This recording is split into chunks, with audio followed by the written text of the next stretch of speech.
Canon R1. There's a lot of things I like about this camera, a lot. Why not just, Anyway, we're gonna get into all that, and we're gonna talk about this new 51.4 VCM lens, which I love, by the way. This is a phenomenal lens, guys, especially for the price point. I got the 100-500 here. I did try that new 70-200 f2.8 USMZ lens, but the copy I had wasn't really gelling well for me. People review these things and they test them, and they bang them around, and things weren't kosher with it. Anyway, we're here to talk about the R1 and the 51.4 mainly, okay? But this video is not sponsored by Canon. It is brought to you by Skillshare. More about them in just a bit. Okay, the R1. There's so many things I love about the R1. First and foremost, the body design. It's very reminiscent of the R3. We know that. It's slightly larger, but Canon has knocked it out of the park with this body design. The weight of it, around 920 grams. It's just so ergonomic. It feels so good in the hands. It's easy to put into a bag because it's not that heavy, but it is robust. You know, I have larger hands. My hand feels really good on this, on the normal grip, on the vertical grip. Everything just gels. The eye cup, the EVF on this alone may be a reason why some of you want to upgrade from an R3 or even a 1DX Mark II or Mark III for this camera alone, because the EVF is friggin' awesome. This is a massive eye cup on the back of this thing. Look at this thing. Just look how big that is, right? It's like looking at a TV on your camera system. 9.44 million dots, 0.9 magnification. I mean, it's bright as heck. I mean, this thing is awesome, right? Really a beautiful EVF. I mean, this makes up for the 2.1 million dot, flip out rotatable display on this thing, which is nothing to write home about. It's decent, but it's not like the R3, which is a higher resolution. Why didn't they put that into this flagship? Who knows? Maybe to save battery life, or maybe they're saying to themselves, look, pros are going to probably look through the EVF to look at their images to make sure they're sharp, more so than the rear display. And that is a valid point. Now, I'm making this up as I go along because I'm just trying to justify this, but it's a valid point. And if they're thinking that, which I believe they are, it makes sense because this EVF is that good. Battery life on this camera, phenomenal. I went to the zoo twice, really shooting a lot of photos, high frame rate, 40 frames per second, as you got to do with the RF1. I was shooting C-Log 200 frames, 4K 100p because we're PAL here, not 120 like NTSC folks out there. I was shooting that. I was trying things out with video, photos, and I still got plenty of battery life on this thing. This is a phenomenal camera for battery life, so no issues with that at all. And it's the same R3 battery, just in case you're wondering. The buttons on the back feel tactile, they feel great. Again, it's a flagship camera. For the price point, around $6,200, $6,300 USD, you want everything to be good. This camera delivers that in spades. It's awesome in that regard. In terms of performance, let's get into that because that's really where we're about with these things, right? I got this camera over the holiday season, so there's no sports playing where I'm at. I'm in Singapore. We don't have a lot of sports. So I went to the zoo, as I do, and I was photographing animals. I don't want to say photographing wildlife because some of you out there will correct me in the comments saying it's not wildlife because they're in the zoo. I get it, but they're lions and tigers. They're wild animals. They're not animals you take home. Anyway, another topic for another day. I went to the zoo. And I would say this delivered everything I wanted to deliver. Again, autofocus with animals will probably be a little bit different than with people. I think with people, this is probably a bit better. Animals, it was good. But there are times, if I'm shooting the primates, it's better just to go to human versus animal, okay? Otherwise, it's detecting ears. With human, it sees the eye. That's one thing. Other animals, zebras, African painted dogs. I mean, I took a lot of pictures, even drafts. Sometimes it's going for the ear. It likes the ear. This is the ear camera. Like, in other times it gets the eye or it gets the face, but it is challenging at times. So I'm not going to say it's 100% out there, okay? Are there cameras? I mean, is this the best autofocusing camera system out there? Arguably, I would say for wildlife or for animals, it's right up there with Sony and Nikon. Every camera is going to have their hits and misses. And the R1 is one of those as well. It's not 100%. I have a Rottweiler, right? She has, black fur around her eyes. Sometimes it captures the eye, sometimes it gets the face, and sometimes it misses a little bit. It is what it is. You just have to adjust. Again, no camera is going to be perfect. But the R1 does a very, very good job. It does really look for the subject closer to this camera, and it just locks on. Sometimes that's good, and sometimes it's not, depending on how you have your autofocusing set up, because if you want the subject behind what's in front, you're going to have to manually adjust that because it's always going to what's in front, but neither here nor there. There's so many settings in this camera to change autofocus, improve it. it'd be another hour video. I don't want to get into all that, but it does a decent job. It's not 100%, but it does a decent job. In terms of image quality, right? Now, again, we've got these dynamic range warriors out there stating that it doesn't have the same dynamic range as other cameras. It's plenty fine for me. In the real world, I was able to bring down my shadows and highlights, and I can get the details I want out of my images of lions and tigers and different animals. It's fine. I had no issues. Even when I was shooting against backlight, I could still bring up the shadows and get a lot of detail. It's there. And by the way, what maybe lacks, and I'm putting this in parentheses, lacks in dynamic range, it makes up for an ISO performance. This is an ISO beast. 4,000, 6,000, 10,000, you're fine. You're going to see some grain. It cleans right up. You can clean internally in the camera if you want to do that, but it's another process, or you can use Lightroom, which I do. It's fine, but it really does handle low light performance. As a matter of fact, I took this 51.4 with me to a dinner with my partner, my fiance. We went to dinner one night, very dark, dimly lit restaurant, handled beautifully. Autofocus, ISO performance was bang on. Loved it. No issues at all with that. This camera is going to be a low light beast. So if you are looking for something like that with 40 frames per second, this type of speed, this is the camera to go for. In terms of frames per second on this, again, you have electronic shutter and you have a mechanical shutter. I would say predominantly you're going to set this to electronic shutter and you're going to forget about it. If you need a mechanical shutter for whatever reason, yes, you can go back to it.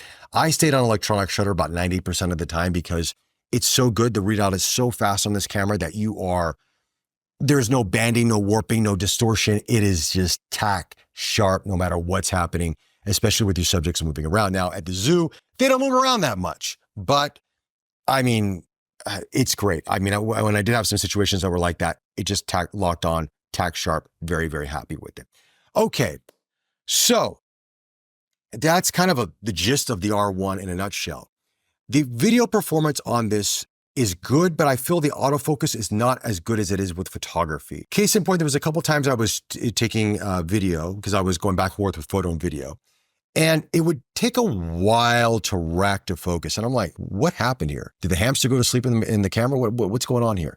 And then when it gets there, it's fine, but it's not as quick or responsive as it was with the photography side of it. Now, again, could be a firmware thing, could be a lens thing. I don't know, but it's something that I did notice. Once it does lock onto the subject, it's pretty good. And one more thing, Canon, can you change where you put the log settings at in this camera system? It's like the R5 Mark II, and it doesn't make much sense. Just put it where the frame rates are at in the video quality. It just makes it easier to be in one section. Like if you're not like used to the Canon system, you're like, where can I find C-Log 2, C-Log 3? Where can I find it at? I wish camera companies would just make things, put it in one section so it's very easy for us to find. Otherwise, C-Log 2, awesome. IBIS on this is okay. It's 5-axis stabilization. It's nothing to write home about. I would assume for a flagship, Canon would put probably slightly better IBIS inside this camera system, but they didn't do it. It's okay. It's not bad, but when you're using, let's say, a longer lens like this to shoot video or something else, you're going to see a little bit of a shake going in there. So something to take note of. Again, you can correct it in post or some of it in post, but it's something that I did notice with the R1 overall. But the image quality, everything was really, really good. I was very happy with it overall. And that's important because you want the image quality to be there. I love that they've given you full-size HDMI. Again, will you be using HDMI with this camera system? Probably not. I mean, this is primarily for sports and professional photographers out there that will shoot a little bit of video, but I guess if you're going to record externally, then yes, you can, or, project to a monitor. I guess you can do that, but I don't think majority of people out there will be using the HDMI port, but it's great that it's a full size at least. When you talk about the R1, okay, you're talking about the image quality. And when you have to talk about image quality, you have to talk about resolution. And it's a 24 megapixel sensor still in this. Everybody was hoping for some crazy number. I mean, the rumors obviously before the R1 launched were high resolution, 60, 70 megapixels. I mean, this was the Halo camera. Everybody's going to say was going to just change everything, right? And Canon stayed with 24, which is the same as the R3, which means that a lot of the R3 shooters out there that I know of that are professional shooters were a little bit apprehensive to move up to the R1 because they're like, why would I spend more money on this camera system, a couple $1,000s more at least, and get the same resolution? Now, again, the autofocus is better on this, better performance. You have better subject detection. It's more accurate. You could arguably say better battery life. But again, if you don't need all that, then there's really no reason to upgrade for a lot of photographers. And I asked a lot of pro photographers out there who have an R3 and an R5. I said, would you get an R1? And they were like, no, man, we need the cropping power. And people will say, well, no, but 24 is for pros out there. They don't need it. Who says? Who says they don't need it? I talked to a lot of them out there that shoot Formula One, Tour de France. They shoot, animals and wildlife. And they're like, yes, cropping power is great to have. Sometimes we need it in a pinch. Sometimes we're in a spot in a location where the action is happening and we don't have that focal length, that long focal length, and we need to crop in. If we have 45 megapixels or 60 megapixels, we can do that. At 24, you're a little bit limited. Again, there's software to increase the size of the image, but it's not the same thing. So I feel like Canon missed a big boat on this. They should have gone for at least 32 to 36 megapixels. Fast readout speed, 40 frames per second, and I think a lot more people would have changed to go to the R1 versus staying with the R3. So that's the feedback that I got from pros out there, but I'd love to hear from you guys in the comment section below. Would it be a nice option? Not to say that you need it, but would it be a nice option? I'd love to hear from you guys on that. That's essentially the R1. I really have enjoyed using this camera system. I just wish it was more megapixels. Before we go into the 51.4, I do want to talk about today's sponsor, Skillshare. Now, obviously, we're here in the photography community. We want to improve our skills when it comes to, taking photos, editing photos, composition, all those things that come into play. Skillshare is a great venue to find out that information, learn from these content creators out there, and really improve your skills. Skillshare is all about that. There's a lot of information on YouTube, right? But there's a lot of videos out there that don't give you a lot of great information. Skillshare vets their creators out there to give you the right information. So when you click on that video to learn, to educate yourself, to grow as a photographer or content creator, those skills are going to be there for you. That information is going to be there for you. It's broken up in chapters. They've done a great job out there. Anyway, big thanks to Skillshare for sponsoring this video. And I'd love for you guys to check that out. For the first 500 of you out there that want to actually take part of Skillshare, click on my link in the description below, and we've got something very special for you. Let's move on to the 51.4 VCM lens. Now, I love the 51.2 lens. I love that lens, right? But it's a big lens. It's a big lens. I love the EF version and I like the RF version. This 51.4 is the sweet spot. Size, weight, performance, price. I would go for this over the 51.2 unless I found a secondhand one and I got a really good price on it. I would go for this, especially if you're a hybrid photographer, videographer out there. You're going to appreciate this. Now, again, the VCM lenses, this new line of lenses has a declicked aperture, but with this, you lock it into auto. It stays locked there. Control the aperture through the camera. You've got no issues at all. I love the bokeh. I love the fall off. Again, a little bit of cat's eye in the corners area there, but it's got character to the image, yet it's sharp. And I love that Canon's giving you a nice balance and image quality out of this. Now, some people will say, well, some people might compare it to the 35 1.4, which I did review that lens. I saw a lot of your comments out there. Many of you didn't try the lens, but you were commenting on it based on articles. The lens was a good lens, but it's slightly wider than 35 millimeter, right? This 51.4 feels like a 50.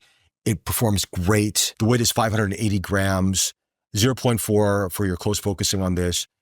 I have got no complaints on this lens, and I would highly recommend picking this up if you need a 50 and you don't want to spend on a 51.2. You're going to lose a little bit of, light gathering capabilities from 1.2 to 1.4. But with this, you're going to really enjoy the weight and how it even pairs to the R1, right? Because everybody thinks R1, you got to, put a massive lens on it, and you probably will.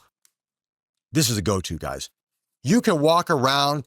You could go on a trip with this. Obviously, it's a little bit big, but you could go on a trip, street photography, walk around, and it feels, it's about the weight of this combination is about the weight of a Nikon Z9. Because the Z9 is around 1340 grams. This is 920. This is 500. Granted, a couple hundred grams difference, but it's very light for the size. And that's what I'm trying to get at with this thing. So guys, love this 50. Do pick it up. In the 50 and the 100 to 500 again, I've talked about this lens in the past. It's a really solid lens, good for the price point, really good optics, great performance. So most of the images that you're seeing at the zoo that I took with this, tack sharp, beautiful. I'm happy with it. Chromatic aberration kept to a minimum, very well corrected. Canon's done a great job with this. It's a kind of a heftier lens, but it's small and compact. Telescopic zoom on this, again, internal would have made it much heavier, probably more expensive, but again, it feels really good. There was a nice smooth and tight ring on this as well, which gives you a nice option. If you want to be, a little bit quicker with your zoom, it's all here. Really like this lens. Anyway, guys, those are my thoughts on the Canon R1, the 51.4 VCM lens as well. Let me know your thoughts in the comments section below. Are you an R1 fan? Are you looking to pick up this camera? Any questions you have on it, I'll try to answer those for you. Once again, if you like this video, hit that like button, subscribe to the channel. More content on the way. Thanks again for the support, and I'll chat to you all very, very soon. Take care.